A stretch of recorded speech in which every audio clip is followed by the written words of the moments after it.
Bonjour, bonsoir, chères toutes, chers tous. Une fois encore, c'est parti pour 23 minutes de communication avec vous. Vous l'avez deviné en lisant le titre. Il s'agit évidemment des 7 lois fondamentales du monde invisible pour résoudre les problèmes. Vous êtes avec Elmoncio Godson. Toujours très heureux de vous retrouver sur cette chaîne. Je voudrais également vous rappeler que nous avons une autre chaîne intitulée toujours Elmoncio Godson Akukaeka. Eh bien, je mets toujours le lien en bas ou en haut. Vous voyez, vous cliquez dessus, vous trouverez une vidéo, et bien, vous allez systématiquement vous abonner. Je voudrais aussi vous rappeler de vous abonner à cette chaîne. Il suffit donc de regarder en bas de la vidéo. Vous allez trouver un endroit où met abonner et puis abonnez-vous. En vous abonnant, eh bien, il n'y a rien que nous puissions savoir sur vous parce que c'est juste cliquer pour montrer que vous êtes avec nous. Voilà. Nous avions donc commencé avec les 7 lois fondamentales du monde invisible pour résoudre les problèmes. Nous avions donc, après l'introduction, étudié la première loi. Au cours de cette première loi, nous avons compris, référez-vous à la vidéo, que toute chose ou tout être possède sa propre matrice individuelle par laquelle la matrice universelle l'a créée. Donc, la matrice universelle a créé chaque individu à partir de la matrice individuelle de chaque personne ou de chaque chose ou de chaque individualité.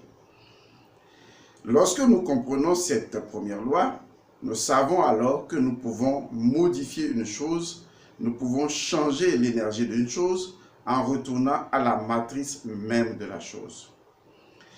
Nous allons donc aborder la deuxième loi du monde invisible, la deuxième loi fondamentale du monde invisible pour résoudre les problèmes. Cette loi, elle est très simple, mais elle est également, dans son impact, très pertinente.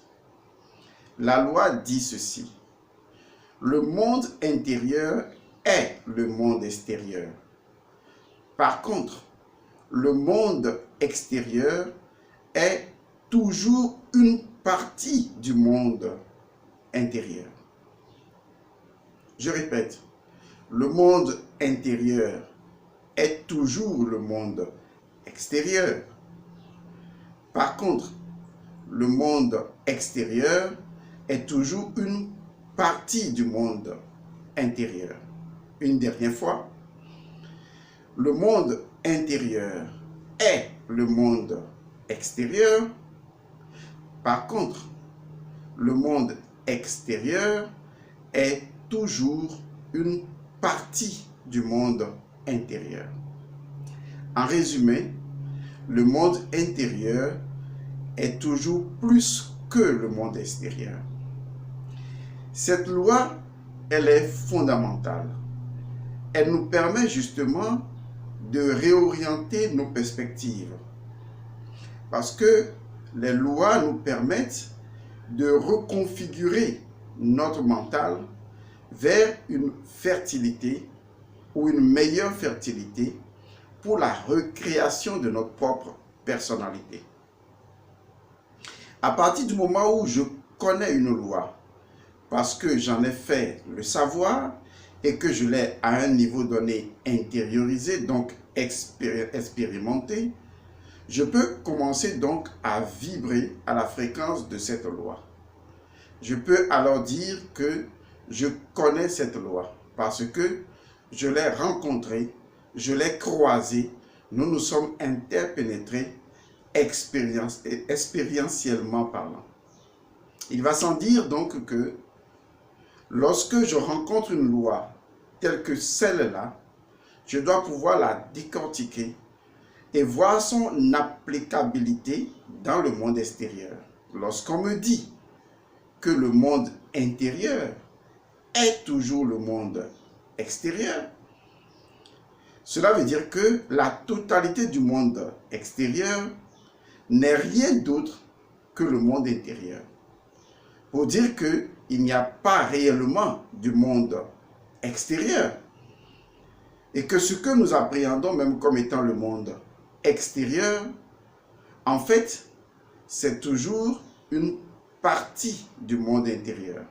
C'est pourquoi la deuxième partie, la deuxième séquence de ce principe dit, par contre, le monde extérieur est toujours une partie du monde intérieur. Là où la chose est vraiment aidante, c'est lorsque nous comprenons que le monde extérieur est toujours une partie du monde intérieur et que le monde intérieur est le monde extérieur. Donc, nous savons qu'en fait, nous sommes ici et maintenant totalement, complètement dans le monde intérieur.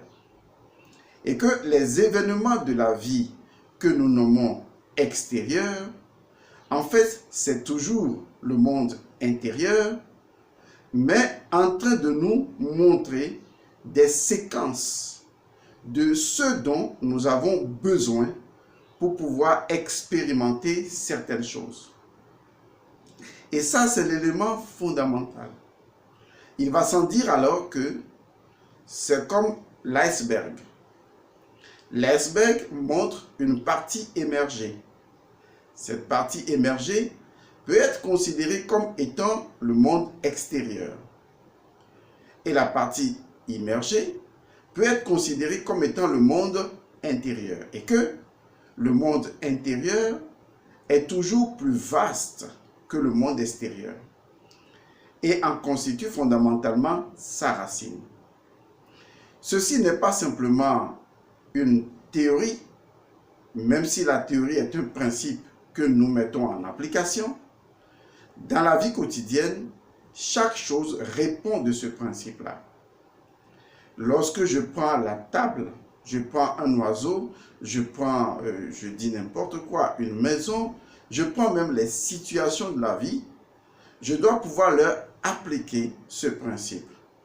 En disant simplement, en me rappelant que le monde intérieur étant toujours le monde extérieur et que le monde extérieur est une partie du monde intérieur, je saisis la dimension factuelle de la chose que j'appelle extérieure et je constate que son extérieur, soi-disant, n'est qu'une expression d'une partie de son intérieur. Et qu'en fait, ce que je possède en main ici et maintenant est tout simplement son intérieur en partie. Donc on peut dire que le monde extérieur ne se définit que parce que c'est une partie du monde intérieur. Et qu'en tant que partie, ce monde extérieur ne constitue jamais la totalité du monde intérieur. Et par conséquent, le monde intérieur demeure l'élément qui influence fondamentalement la dimension extérieure d'une chose. Et donc, c'est ce monde intérieur qui lui donne une certaine orientation. Et quand je regarde la chose et que je l'analyse, je ne l'analyse plus comme une donnée extérieure. Je l'analyse plutôt comme une donnée intérieure. Et c'est ça qui est impactant. C'est-à-dire que lorsque je regarde une personne, lorsque je regarde un individu, lorsque je regarde une situation, je regarde la chose à partir de ce moment comme une donnée intérieure et non plus comme une donnée extérieure. J'interprète la chose en comprenant la symbolique de la chose. Parce que pour moi, si le monde intérieur veut s'exprimer en monde extérieur, il y a un langage codifié. Et ce langage codifié, c'est le symbolisme. Parce que lorsqu'une partie exprime une totalité, eh bien, il ne peut l'exprimer que sous forme de symbole. C'est ce qu'on appelle la représentation. Il va sans dire que le monde extérieur sera toujours une représentation du monde intérieur. Mais jamais la vérité du monde intérieur Pourquoi? Parce que le monde extérieur est toujours une partie. Et ce qui est une partie, n'étant pas la totalité, ne peut pas être la vérité. Par contre, cela peut être une représentation de la vérité. Il faut vraiment bien comprendre ça. C'est ainsi qu'on rentre dans la dimension symbolique des choses. Je prends un exemple tout simple. Disons que nous envoyons, nous voulons déplacer, ça se passe avec les ambassades. Je veux que mon pays ait son ambassade dans tel autre pays.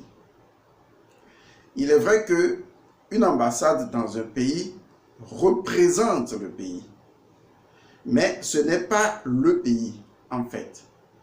Ce n'est que le pays miniaturisé, c'est-à-dire le pays symbolisé. Donc, si je vais à l'ambassade des États-Unis, je suis symboliquement aux États-Unis. Nous sommes d'accord. Mais lorsque vous prenez le local et les dimensions et le contenu de l'ambassade, ben, cela n'a rien à voir avec les États-Unis même. Que ce soit en termes de grandeur, en termes de performance, en termes de tout, eh bien, l'ambassade sera toujours une unité symbolique des États-Unis. Vous voyez un peu?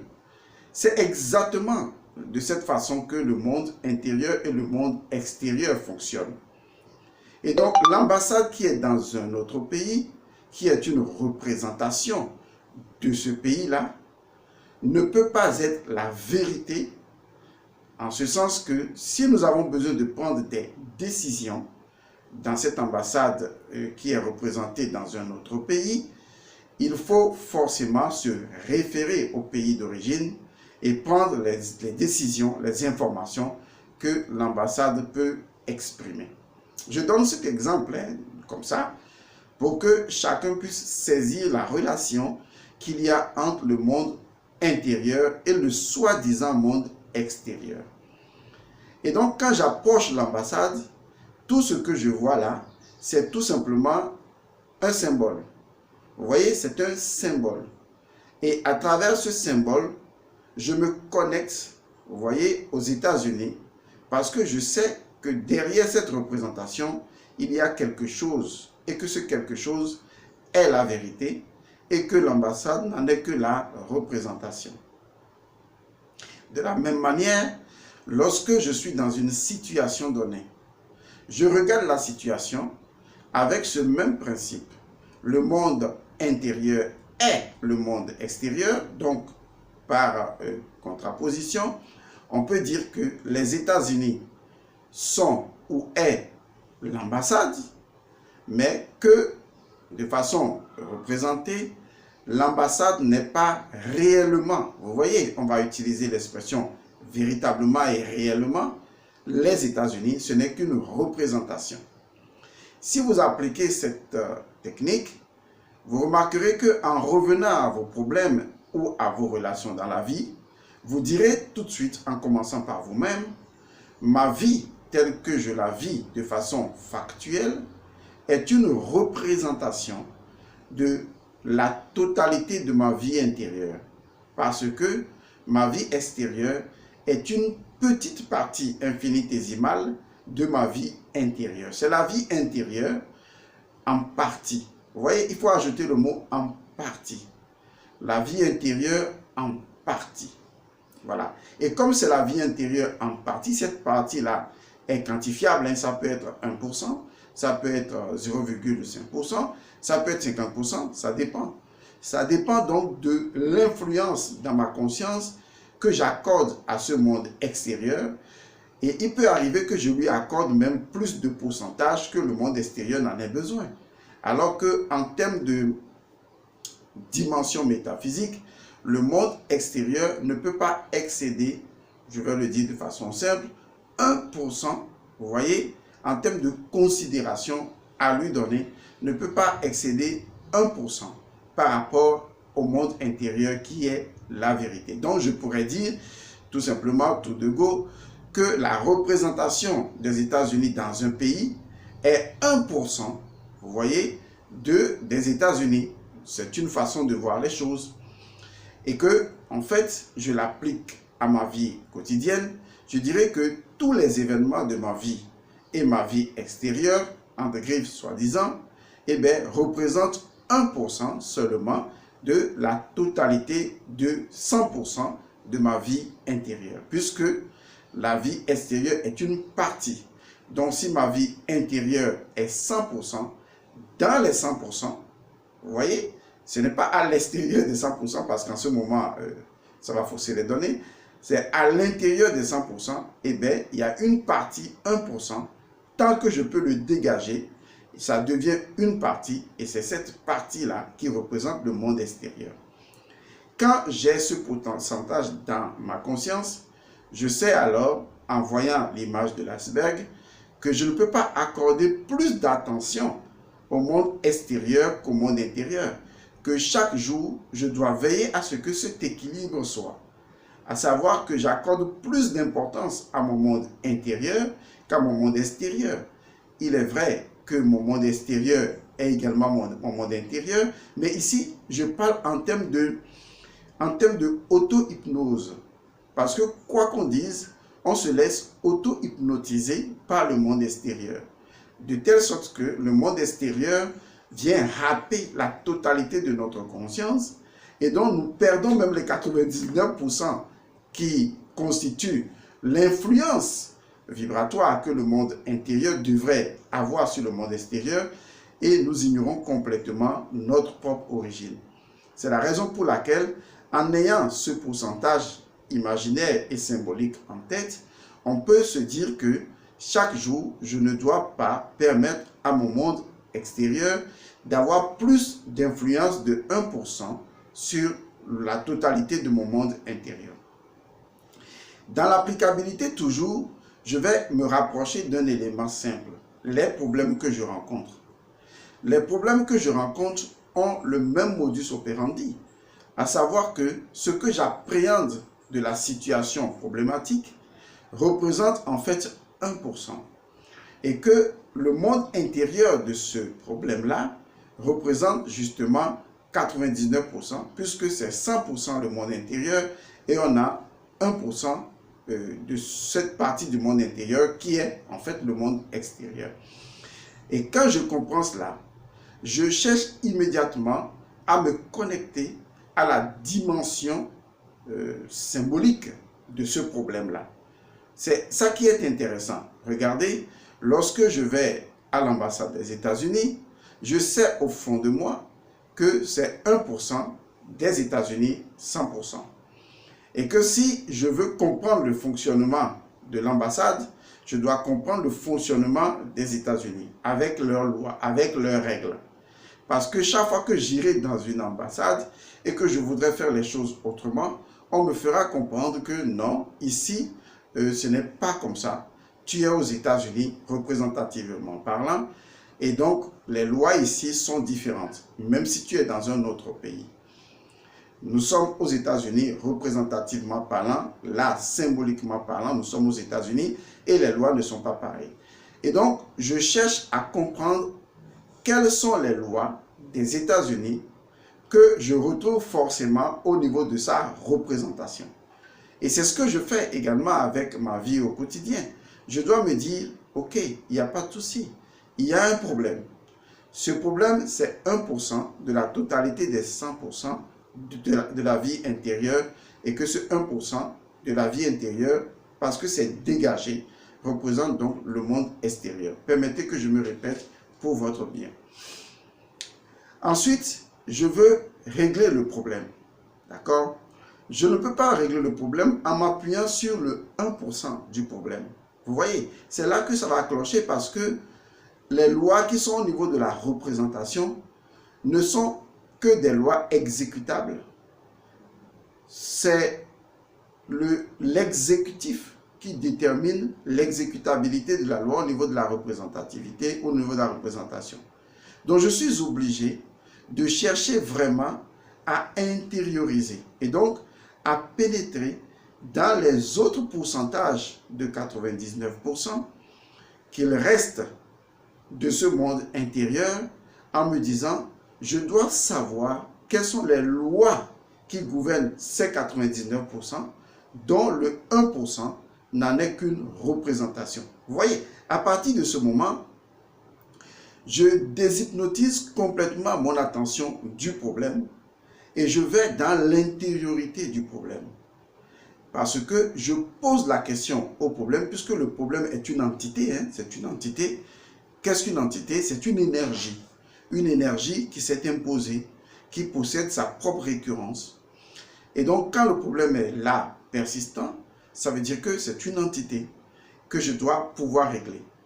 Et quand je rentre dans cette entité, je vais chercher maintenant les lois qui font que cette représentation que j'appelle un problème se conduit de cette façon. Je déplace donc mon attention du monde extérieur vers le monde intérieur du problème. Et quand je fais cet exercice à travers une question, c'est parce que je voudrais tout simplement faire comprendre au problème que ce qu'il m'affiche n'est pas la vérité, même si c'est une réalité, ce n'est pas la vérité, et que je dois aller au-delà du problème pour comprendre les lois secrètes ou le monde secret, 99%, rappelez-vous, qui conditionne le monde de 1%. À partir du moment où j'entre dans l'âme et dans l'esprit de mon problème, eh bien, je le règle immédiatement. Je le règle. Vous allez me demander, mais comment le régler? Et ça va venir. Ça va venir parce que chaque loi, parmi les 7 lois fondamentales, chaque loi opère dans une sphère vibratoire. Je voudrais également vous rappeler qu'en fait, il n'y a pas 7 lois. Il y a au total 9 lois. Mais je voudrais vous révéler juste 7 lois. Lorsque je parlerai de la grande pyramide de Gizeh et de ses secrets, je vous parlerai des 9 lois. Pour le moment, vu que votre état de conscience ne peut appréhender que la dimension du septénaire, et je sais pourquoi je dis ça, il est important que je reste dans cette limite-là. Et donc, pour finir, pour conclure ce que je suis en train de dire, et que j'ai expliqué, selon moi, de façon très claire, je peux me tromper de bonne foi, mais j'espère qu'avec les différents exemples, qui ne sont pas faciles à trouver d'ailleurs, parce que parler du monde invisible et du monde visible, prendre des images et les associer, ce n'est pas aussi aisé. Vous le savez, ce n'est pas aussi aisé parce que le langage n'est pas le même, les choses ne sont pas les mêmes, mais on est obligé de prendre des exemples extérieurs pour faire les choses correctement. Et donc, j'espère que vous lirez au-delà de ces exemples, voir le symbole dont je parle et ne pas confondre la vérité avec le symbole. Et donc, retenez simplement cette loi que je viens d'expliquer, à savoir, le monde intérieur est le monde extérieur. Par contre, le monde extérieur est toujours une partie du monde intérieur. Et que cette partie est un symbole, une représentation. Et je dois pouvoir saisir cette représentation, entrer dans sa dimension de 99% et régler le problème à ce niveau. La question à se poser est comment je peux faire ça? Comment je peux coordonner le monde intérieur du problème avec mon propre monde intérieur? Paix à vous.